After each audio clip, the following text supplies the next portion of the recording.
श्री गणेशाय नमः। जय श्री कृष्ण। राधे राधे। नमस्कार दोस्तों आप सभी को हमारे YouTube चैनल में स्वागत है। दोस्तों हर साल फाल्गुन पूर्णिमा फाल्गुन माह के शुक्ल पक्ष की पूर्णिमा तिथि को मनाई जाती है।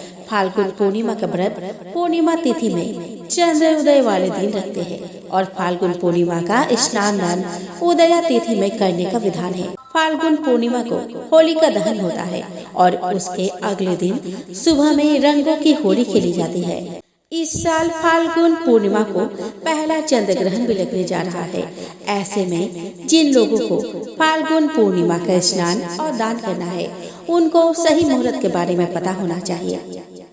तो आइए दोस्तों इस वीडियो में हम जानें कि इस महीने फाल्गुन पूर्णिमा कब है, फाल्गुन पूर्णिमा पर स्नान और दान का समय क्या होगा। साथ ही जानेंगे पूर्णिमा व्रत की पूजन विधि के बारे में।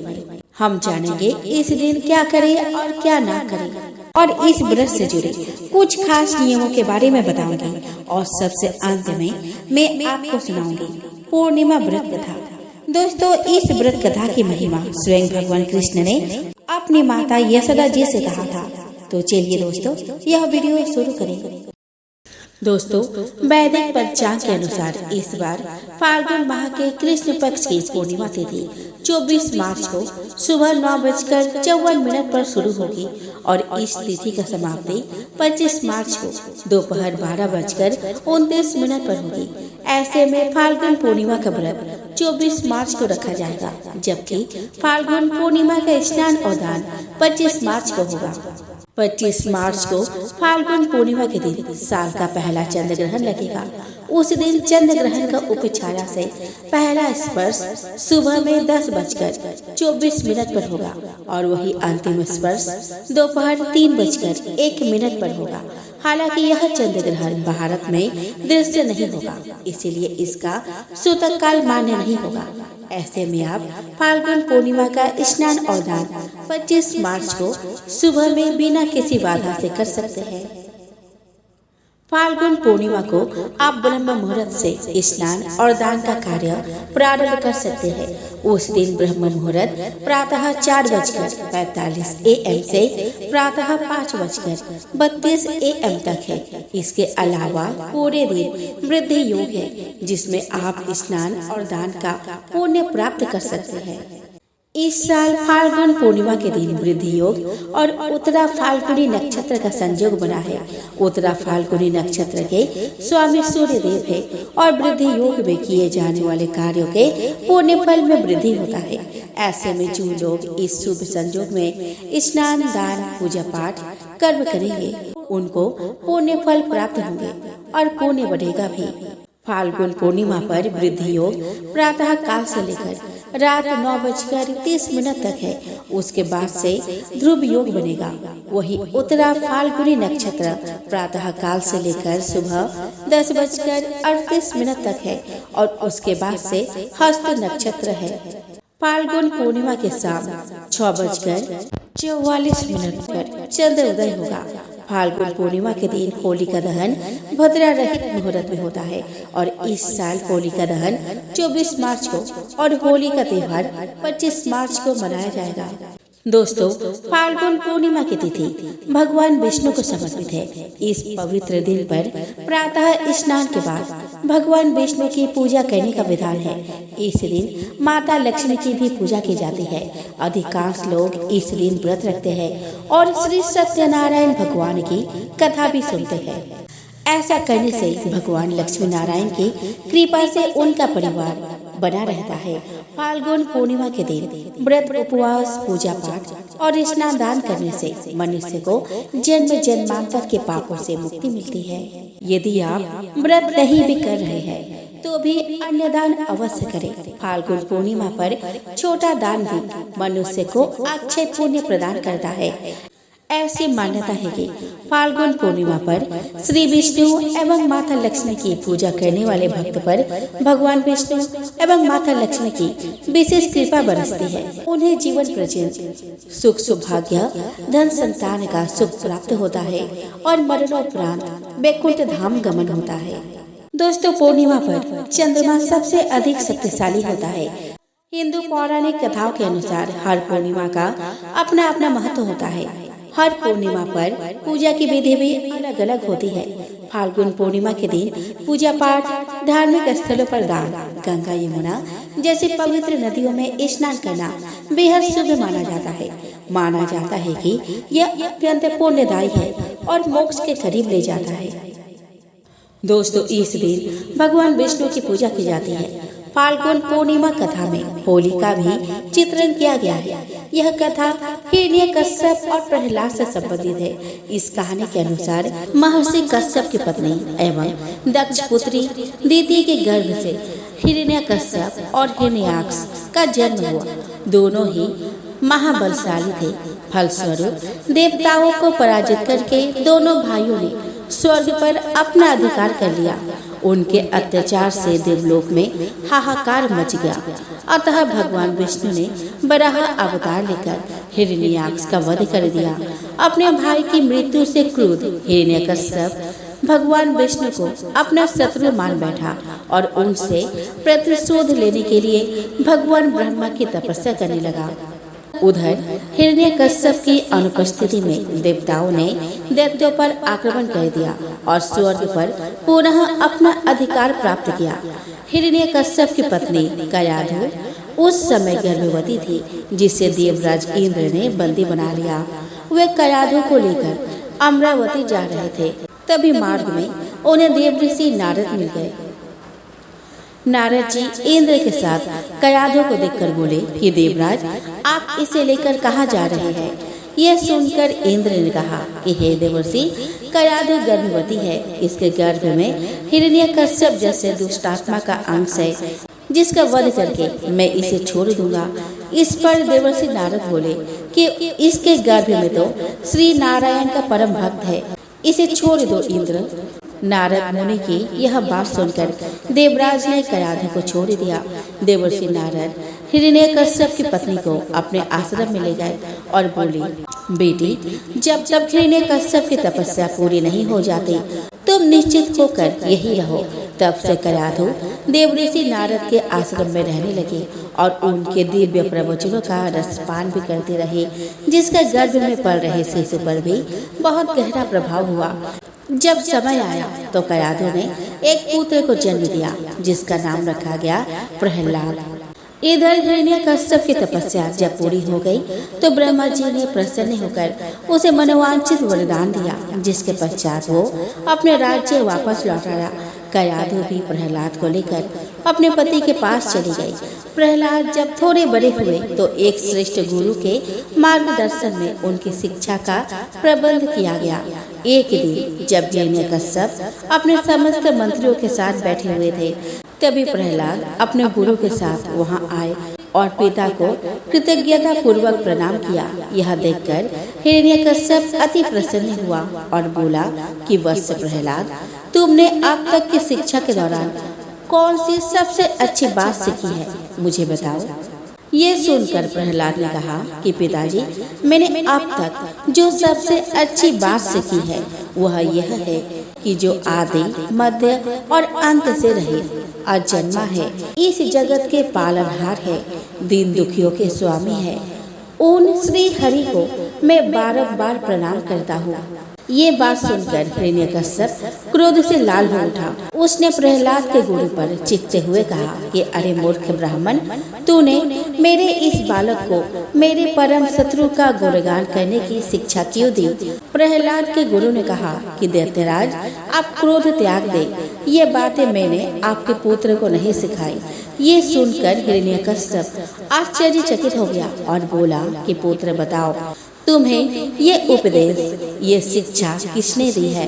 प्रहलाद बोले कि हृदय में स्थित भगवान विष्णु ही तो संपूर्ण संसार के उपदेशक है। उनके अतिरिक्त कोई किसी को कुछ नहीं सिखा सकता। ये सुनकर हिरण्यकश्यप क्रोध से पागल हो उठा और बोला कि अरे मूर्ख, मेरे सामने ये विष्णु कौन है? तू क्यों बार बार उस दुष्ट का नाम ले रहा है? क्या तू इसका परिणाम जानता है? हिरण्यकश्यप ने प्रहलाद को बहुत समझाया, मृत्यु दंड का भय दिखाकर भी विष्णु भक्ति से दूर करना चाहा। परंतु प्रहलाद के मन से भगवान विष्णु के प्रति श्रद्धा तनिक भी कम न हुई। इसके पश्चात क्रोधित हिरण्यकश्यप ने अपने सेवकों को आज्ञा दी कि इस दुरात्मा को मौत के घाट उतार दो। इस शत्रु प्रेमी से मुझे कोई लाभ नहीं है। यह कपूत तो अपने ही कुल का नाश कर देगा।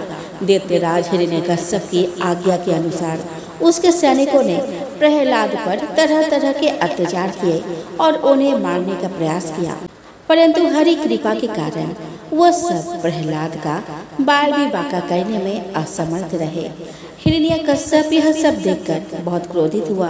अंततः उसने अपनी बहन होलिका को आदेश दिया कि वह प्रहलाद को गोद में लेकर अग्नि में बैठ जाए, क्योंकि होलिका को यह वरदान प्राप्त था कि अग्नि से उसे कोई हानि नहीं होगी। अपनी भ्राता का आदेश सुनकर होलिका भक्त प्रहलाद को अपने गोद में लेकर अग्नि में बैठ गई। उस समय प्रहलाद हाथ जोड़कर आंखें बंद करके निरंतर प्रभु ध्यान में मग्न रहे और नारायण नारायण का जप करते रहे। हरि कृपा के फलस्वरूप प्रहलाद अग्नि में बैठकर भी सकुशल बच गए, किंतु होलिका उसी आग में जलकर भस्म हो गई। होली का त्योहार बुराई पर अच्छाई की इसी जीत का प्रतीक है। इस दिन होली का दहन किया जाता है। होलिका गाय के गोबर और लकड़ियों के सहायता से बनाई जाती है। होली का दहन संपन्न होने पर शुभ मुहूर्त में पूजा की जाती है। प्राचीन ग्रंथों के अनुसार फाल्गुन पूर्णिमा के दिन किसी पवित्र पूजा स्थल पर स्नान करना चाहिए। अगर यात्रा करना संभव न हो तो नहाने के पानी में गंगा जल के कुछ बूंदे मिला सकते हैं। विधि विधान से चंद्रमा की पूजा करें। पूजा करते समय ओम श्राम श्री श्रोम सह चंद्रमसे नमः का जाप करें। फाल्गुन पूर्णिमा पर चंद्रमा की पूजा करने से सुख और मानसिक शांति मिलती है। भगवान शिव की पूजा करें और शिवलिंग पर जलाभिषेक करें। इस दिन माता पार्वती की पूजा करना भी बहुत लाभकारी माना जाता है। फाल्गुन पूर्णिमा पर चंद्रदेव की पूजा की जाती है। माना जाता है कि इस दिन उनका जन्म हुआ था। भगवान शिव को चंद्रमा का स्वामी माना जाता है। भगवान शिव ने चंद्रमा को अपने मस्तक पर धारण किया है, इसलिए इस दिन चंद्रमा के साथ भगवान शिव की भी पूजा की जाती है। चंद्रमा का गोत्र अत्रि और दिशा वायव्य है। सोमवार को चंद्रमा का दिन माना जाता है, इसीलिए चंद्रमा पूजा सोमवार को की जाती है। और इसके साथ ही अगर पूर्णिमा भी सोमवार को पड़े तो यह अत्यधिक लाभकारी माना जाता है। चंद्रमा जल का प्रतिनिधित्व करता है। इस दिन ज्वारीय लहरें ऊंची होती है। इस दिन का व्यक्ति के मन और शरीर पर भी बहुत प्रभाव पड़ता है। मानव चेतना का प्रभाव अधिक वेग से चलता है। इसका प्रभाव मानव शरीर पर पड़ता है, क्योंकि हमारा शरीर 60% पानी से बना है। चंद्रमा विस्तार की ओर ले जाता है। इस दिन चंद्रमा की पूजा करने से व्यक्ति के जीवन से नकारात्मकता और अंधकार दूर हो जाता है।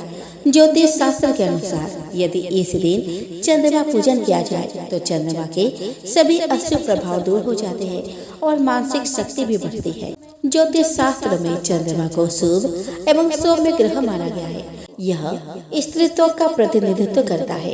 ऐसा माना जाता है कि चंद्रमा में अमृत होता है और इसीलिए इसका संबंध औषधियों से भी है।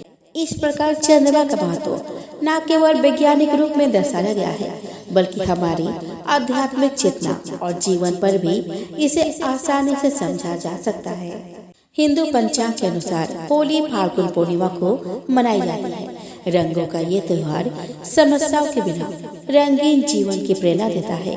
बुराई पर अच्छाई की जीत का प्रतीक यह त्योहार फाल्गुन पूर्णिमा के रंग को और भी बढ़ा देता है। इस त्योहार का सभी पर सकारात्मक प्रभाव पड़ता है। अगर हम पूर्णिमा व्रत की बात करें तो हर कोई अपने मनोकामना पूरी करने के लिए व्रत रखता है। बहुत सारे लोग पूर्णिमा का व्रत रखते हैं, पर व्रत तो सभी रख लेते हैं, पर लोगों में भ्रम बना रहता है कि वह इस दिन क्या खाए और क्या ना खाए, क्योंकि सभी की अलग अलग आस्था होती है और सभी की अलग अलग विचार, क्योंकि कुछ लोग कुछ कहते हैं और कुछ लोग कुछ कहते हैं। तो आज हम आपको बताएंगे कि आप पूर्णिमा व्रत में क्या खा सकते हैं और क्या नहीं। दोस्तों, आपको पूर्णिमा के व्रत में नमक नहीं खाना चाहिए क्योंकि नमक खाना वर्जित होता है। आप चाहे तो सादा नमक की जगह सेंधा नमक का उपयोग कर सकते हैं, पर आपको इस व्रत में सादा भोजन ही करना चाहिए। आपको पूर्णिमा व्रत में मसालों का भी उपयोग नहीं करना चाहिए क्योंकि मसाले मांसाहारी भोजन बनाने में उपयोग किए जाते हैं। आप मसालों की जगह पर सेंधा नमक या फिर हरी मिर्च का इस्तेमाल कर सकते हैं। आपको पूर्णिमा के व्रत में अंडा भी नहीं खाना चाहिए क्योंकि अंडा मांसाहारी भोजन माना जाता है। इसी वजह से आपको पूर्णिमा वाले दिन इन चीजों से दूरी बनानी चाहिए। आपको पूर्णिमा के व्रत में मांसाहारी भोजन से भी दूर रहना चाहिए। आपको मीट, चिकन, मछली इन चीजों से दूरी बनाकर रखनी चाहिए क्योंकि यह सभी चीजें व्रत में वर्जित होती है। आपको पूर्णिमा के व्रत में सरसों का तेल नहीं खाना चाहिए क्योंकि व्रत में सरसों का तेल नहीं खाया जाता, बल्कि आप अपना भोजन घी में बनाएं। दोस्तों, पूर्णिमा के व्रत में हरी सब्जियों का सेवन करना चाहिए क्योंकि हरी सब्जी इस व्रत में आराम से खाई जा सकती है। यदि आप पूर्णिमा के व्रत कर रहे हैं तो आपको फलों का सेवन करना चाहिए क्योंकि पूर्णिमा के व्रत में फलहार कर लिया जाता है, जिसमें आप सभी प्रकार के फलों का सेवन कर सकते हैं। पूर्णिमा के व्रत में दालों का सेवन कर सकते हैं, पर आपको दाल में तड़का नहीं लगाना चाहिए, बल्कि दाल में सेंधा नमक डालकर सादा ही बनाना चाहिए। आपको पूर्णिमा के व्रत में मिठाइयों का सेवन करना चाहिए क्योंकि मिठाई खोया से बनती है और जो व्रत में आराम से खाई जा सकती है। यदि आपने पूर्णिमा के व्रत रखा है तो आपको इसमें कट्टू का आटा खाना चाहिए। इसमें गेहूं नहीं खाया जाता, इस वजह से आप उसकी जगह पर कुट्टू का आटा खा सकते हैं। आपको पूर्णिमा के व्रत में मेवाई खानी चाहिए क्योंकि व्रत में मेवाई खाई जाती है, इसीलिए आप किशमिश, काजू, मखाने इन चीजों का सेवन कर सकते हैं। दोस्तों, आपको इस दिन काले कपड़े नहीं पहनने चाहिए। आपको काले कपड़ों से दूरी बनानी चाहिए क्योंकि काला कपड़ा अशुभ होता है। आपको इस दिन अपने क्रोध पर लगाम लगानी चाहिए क्योंकि यदि आप ज्यादा क्रोध कर लेते हैं तो इससे आपका व्रत सफल नहीं होता। इसीलिए आपको इस दिन शांत रहना चाहिए। आपको पूर्णिमा के व्रत में अपने मन में कोई भी गलत विचार नहीं लाने चाहिए और न ही किसी के बारे में गलत सोचना चाहिए क्योंकि यदि आप ऐसा करते हैं तो इससे आपका व्रत पूरा नहीं माना जाता। यदि आप पूर्णिमा का व्रत कर रहे हैं तो आपको इसमें मसालेदार और मांसाहारी भोजन नहीं लेना चाहिए क्योंकि इससे आपका व्रत खंडित हो जाता है। आपको इस दिन ज्यादा तनाव नहीं लेना चाहिए और न ही ज्यादा सोना चाहिए क्योंकि यदि आप ऐसा करते हैं तो इससे आपका व्रत पूरा नहीं माना जाता। आपको इस दिन भरपेट भोजन नहीं करना चाहिए बल्कि हल्का ही आहार लेना चाहिए। दोस्तों, जिनकी कुंडली में चंद्रमा कमजोर होता है उनको पूर्णिमा का व्रत करना चाहिए क्योंकि पूर्णिमा के व्रत से आपकी कुंडली में चंद्रमा मजबूत हो जाता है। इसलिए अगर आपकी कुंडली में चंद्रमा कमजोर पड़ रहा है तो आपको पूर्णिमा का व्रत जरूर करना चाहिए।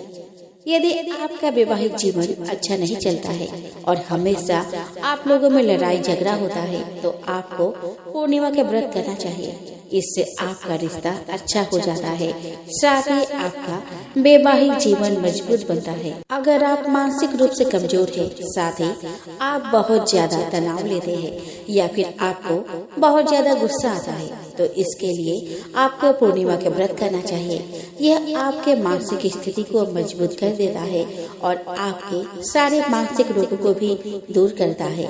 इसीलिए आपको पूर्णिमा का व्रत करना चाहिए।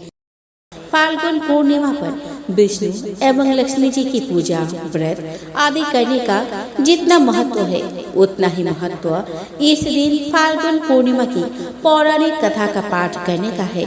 मान्यता है कि ये कथा सुनने से यश, कीर्ति, धन धान्य और संतान सुख प्राप्त होता है तथा मरणोपरांत वैकुंठ धाम की प्राप्ति होती है।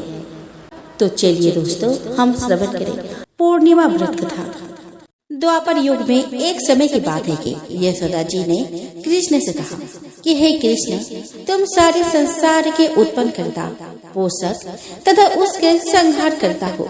आज कोई ऐसा व्रत मुझसे कहो जिसके करने से मृत्यु लोक में स्त्रियों को विधवा होने का भय न रहे तथा यह व्रत सभी मनुष्य की मनोकामनाएं पूर्ण करने वाला हो। श्री कृष्ण कहने लगे कि हे माता, तुमने अति सुंदर प्रश्न किया है। मैं तुमसे ऐसे ही व्रत को सविस्तार कहता हूँ। सौभाग्य की प्राप्ति के लिए स्त्रियों को 32 पूर्णिमासियों का व्रत करना चाहिए। इस व्रत के करने से स्त्रियों को सौभाग्य संपत्ति मिलती है। यह व्रत अचल सौभाग्य देने वाला एवं भगवान शिव के प्रति मनुष्य मात्र की भक्ति को बढ़ाने वाला है। यशोदा जी कहने लगे कि हे कृष्ण, सर्वप्रथम इस व्रत को मृत्यु लोक में किसने किया था, इसके विषय में विस्तार पूर्वक मुझसे कहो।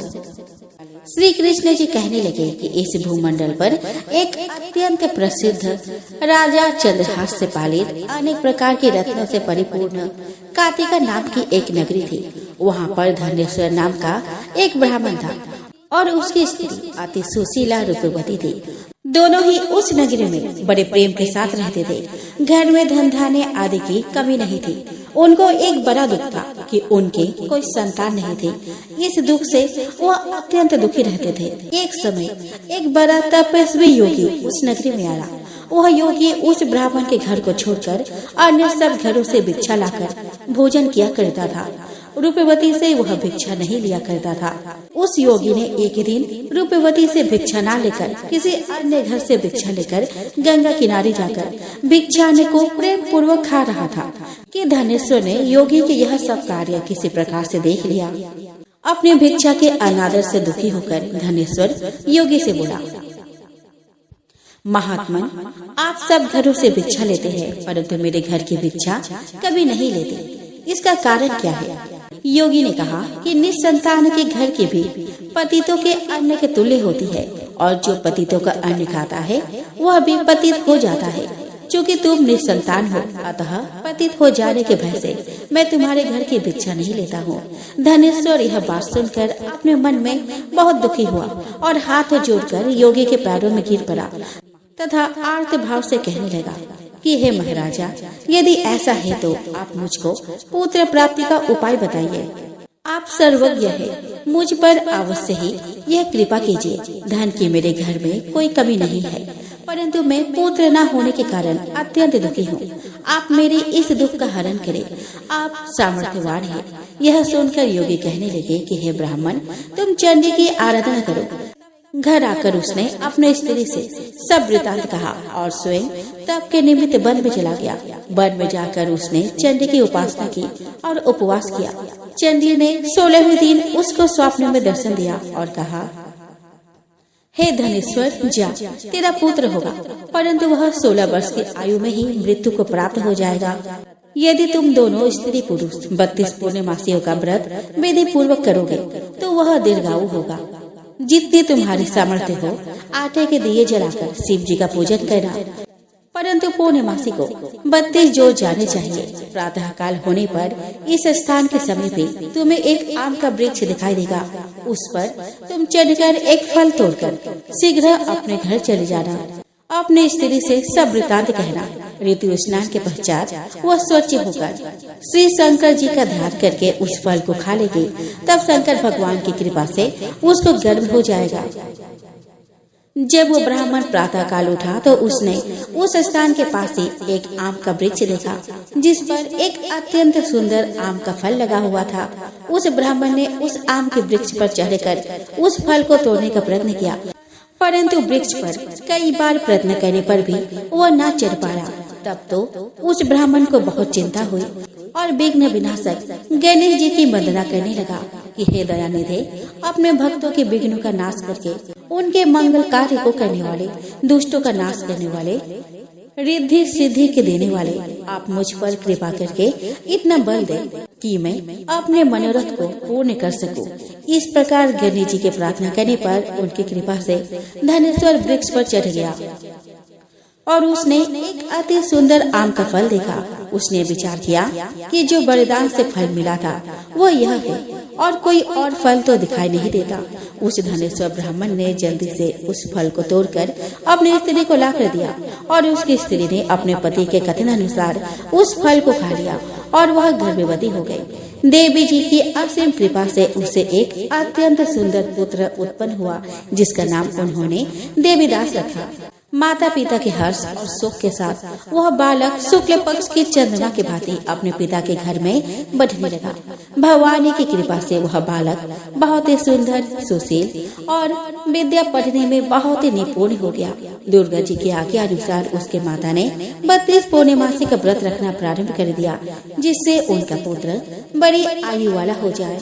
16वां वर्ष लगते ही देवीदास के माता पिता को बड़ी चिंता हो गई कि कहीं उनके पुत्र की इस वर्ष मृत्यु न हो जाए। इसलिए उन्होंने अपने मन में विचार किया कि यदि यह दुर्घटना उनके सामने हो गई तो वे कैसे सहन कर पाएंगे।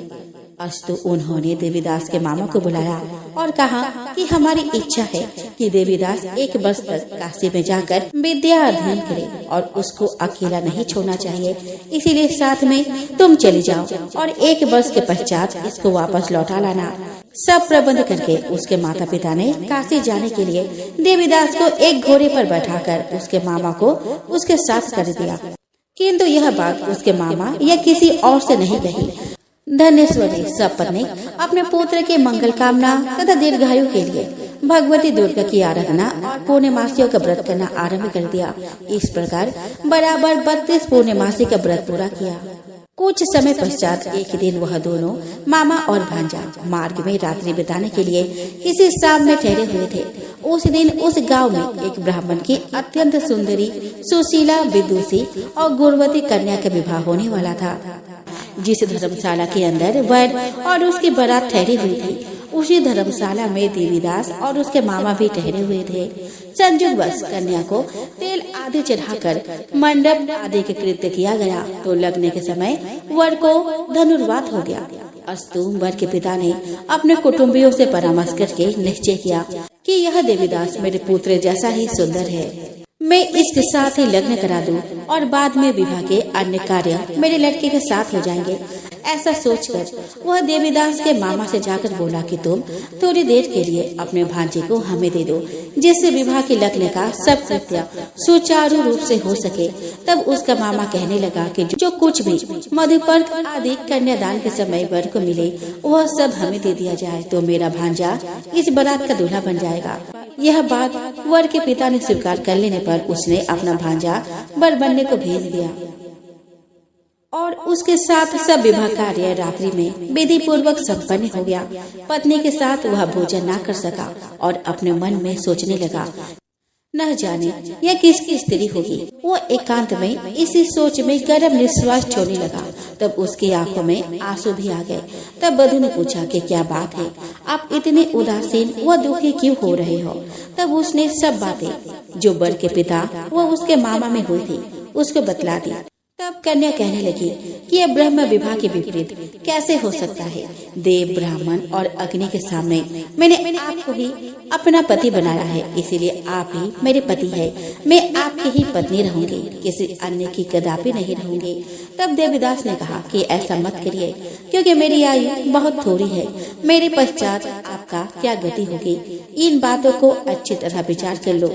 परंतु वह दृढ़ विचार वाली थी। बोली कि जो आपकी गति होगी वही मेरी गति होगी। हे स्वामी, आप उठिए और भोजन करिए, आप निश्चय ही भूखे होंगे। इसके बाद देवीदास और उसकी पत्नी दोनों ने भोजन किया तथा शेष रात्रि वे सोते रहे। प्रातः काल देवीदास ने अपनी पत्नी को 3 नगों से जड़ी हुई एक अंगूठी दी, एक रुमाल दिया और बोला कि हे प्रिय, इसे लो और संकेत समझकर स्थिर चित हो जाओ। मेरा मरण और जीवन जानने के लिए एक पुष्प वाटिका बना लो, उसमें सुगंधी वाली एक नव मल्लिका लगा लो। उसको प्रतिदिन जल से सींचा करो और आनंद के साथ खेलो कूदो तथा उत्सव मनाओ। जिस समय और जिस दिन मेरा प्राणांत होगा ये फूल सूख जाएंगे और जब ये फिर से हरी हो जाए तो आप जान लेना कि मैं जीवित हूँ।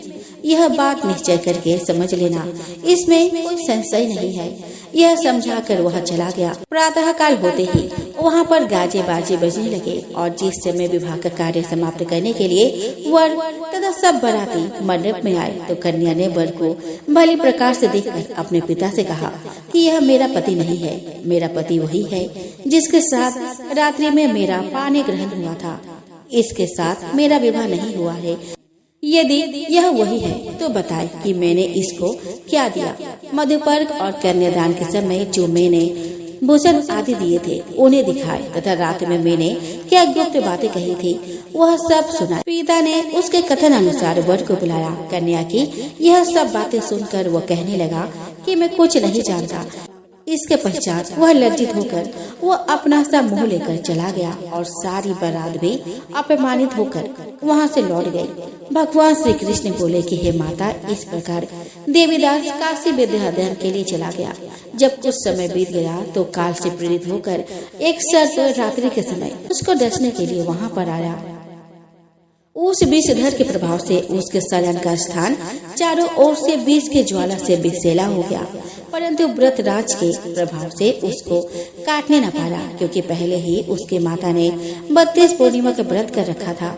इसके बाद मध्याह्न के समय स्वयं काल वहाँ पर आया और उसके शरीर से उसके प्राणों को निकालने का प्रयत्न करने लगा, जिससे वह मूर्छित होकर पृथ्वी पर गिर पड़ा। भगवान की कृपा से उस समय पार्वती जी के साथ श्री शंकर जी वहाँ पर आ गए।